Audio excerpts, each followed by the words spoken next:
Hello friends, welcome to my channel Sundas time. ഇന്നിവിടെ അടിപൊളിയായ ഒരു സ്വീറ്റാണ് ഉണ്ടാക്കുന്നത്. അതിന് പൊട്ടിക്കടലയാണ് എടുത്തിരിക്കുന്നത്. 2 കപ്പ് പൊട്ടിക്കടല, പൊരിക്കടല എന്നൊക്കെ പറയും. 2 കപ്പ് പൊട്ടിക്കടലയ്ക്ക് 1 കപ്പ് ഷുഗറാണ് ആഡ് ചെയ്ത് കൊടുത്തിരിക്കുന്നത്. കുറച്ച് 1/4 ടീസ്പൂണോളം ഏലക്ക പൊടിച്ചത്. ഇതെല്ലാം നല്ലപോലെ ഒന്ന് പൊടിച്ചെടുക്കാം. നമുക്ക് മിക്സിയിലിട്ട് ഇതേപോലെ നൈസായിട്ടൊന്ന് പൊടിച്ചെടുക്കാം. ഇത് തയ്യാറാക്കാൻ വേണ്ടിയിട്ട് ഒരു പാത്രത്തിൽ നിങ്ങൾക്ക് എങ്ങനത്തെ പാത്രം വേണമെങ്കിലും എടുക്കാം. കുറച്ച് ഗീ ഒന്ന് സ്പ്രെഡ് ചെയ്ത് കൊടുക്കാം. ഗീയോ ബട്ടറോ ഓയിലോ എന്ത് വേണമെങ്കിലും സ്പ്രെഡ് ചെയ്ത് കൊടുക്കാം.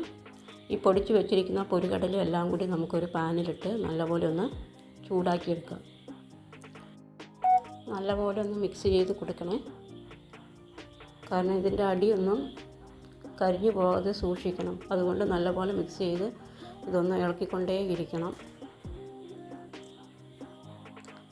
ലോ ഫ്ലെയിമിലിട്ടിട്ട് വേണം ഇതൊന്ന് വറുത്തെടുക്കാൻ.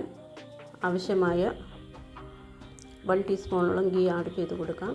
വീണ്ടും അത് നല്ലപോലെ മിക്സ് ചെയ്തതിന് ശേഷം നമുക്കൊന്ന് ഗീ സ്പ്രെഡ് വെച്ച് പാത്രത്തിലേക്ക് ഇതേപോലെ ഇട്ടതിന് ശേഷം നല്ലപോലെ ഒന്ന് പരത്തി കൊടുക്കണം. പിന്നെ ബോയിൽ ചെയ്തിരിക്കുന്ന പാലാണിത്, തണുത്ത പാലാണിത്. അത് നമുക്ക് ഇതേപോലെ ഒന്ന് നല്ലപോലെ സ്പ്രെഡ് ചെയ്ത് ഇതേപോലെ ഒന്ന് സ്മൂത്താക്കി എടുക്കാം. അതിനുശേഷം ഒരു അരമണിക്കൂറോളം ഫ്രിഡ്ജിൽ വെച്ച് തണുപ്പിച്ചെടുക്കാം. പൊടിച്ചു വെച്ച മാവ് കൊണ്ട് കുറച്ച് ഡെക്കറേഷൻ ചെയ്യാം. ഇത് ആവശ്യമെന്നില്ല, എങ്കിലും ഞാൻ ഫോട്ടോ എടുക്കാൻ വേണ്ടിയിട്ട്, വീഡിയോ എടുക്കാൻ വേണ്ടിയിട്ടൊക്കെ ഒന്ന് ജസ്റ്റ് ഇതേപോലെ ഒന്ന് ചെയ്ത് കൊടുത്തിട്ടുണ്ട്. പിന്നെ ഇത് എളുപ്പത്തിൽ തയ്യാറാക്കി എടുക്കാവുന്നതാണ്. എല്ലാവർക്കും ഇഷ്ടപ്പെടും. ഒരു സ്വീറ്റൊക്കെ കഴിക്കണമെന്ന് പറയുമ്പോൾ വീട്ടിലിരിക്കുന്ന പൊരിക്കടലയും ഷുഗറും മാത്രം മതി ഇതിന്. അപ്പോൾ നമ്മുടെ സ്വീറ്റ് റെഡിയായിട്ടുണ്ട്. അരമണിക്കൂറോളം ഫ്രിഡ്ജിൽ വെച്ച് തണുപ്പിച്ചെടുക്കണം. സെറ്റാക്കി എടുത്തതിന് ശേഷം നമുക്ക് കട്ട് ചെയ്തെടുക്കാം. അപ്പോൾ ഇത് റെഡിയായിട്ടുണ്ട്. തണുത്ത് ഫ്രിഡ്ജിൽ നിന്ന് എടുത്ത് മാറ്റിയിട്ടുണ്ട്. ഇതേപോലെ ഒന്ന് അരികൊക്കെ ഒന്ന് ജസ്റ്റ് ഒന്ന് ചെയ്ത് കൊടുത്തു കഴിഞ്ഞാൽ നല്ലപോലെ ഒന്ന് വിട്ട് കിട്ടും. എന്നിട്ട് നിങ്ങൾക്ക് എങ്ങനെ ആകൃതിയാണോ ആവശ്യം അതേ തരത്തിലൊന്ന് കട്ട് ചെയ്ത് എടുക്കാം. അപ്പോൾ പൊരിക്കടല വെച്ചുള്ള ഒരു സ്വീറ്റ് റെഡി ആയിട്ടുണ്ട്. നല്ല ടേസ്റ്റിയാണ്. നിങ്ങളിതൊന്ന് വീട്ടിലൊന്ന് ട്രൈ ചെയ്യുക.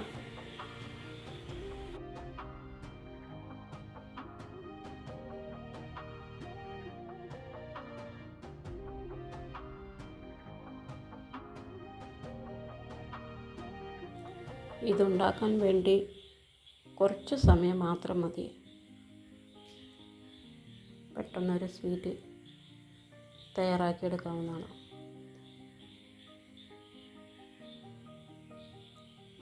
നല്ലപോലെ വന്നിട്ടുണ്ട്.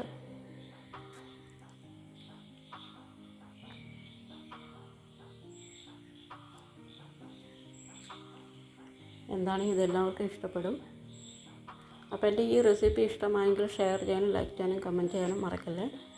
എൻ്റെ ചാനൽ നിങ്ങൾ ഇതുവരെ സബ്സ്ക്രൈബ് ചെയ്തിട്ട് സബ്സ്ക്രൈബ് ചെയ്യാനും തൊട്ടടുത്ത് ബെല്ല് വേണം എനേബിൾ ചെയ്യാൻ. അതിലാൾ വേണം പ്രസ് ചെയ്യാൻ. എങ്കിൽ മാത്രമേ നിങ്ങൾക്ക് നോട്ടിഫിക്കേഷൻ കിട്ടുകയുള്ളൂ. Okay, by. അടുത്ത റെസിപ്പി കാണുന്നവരെ.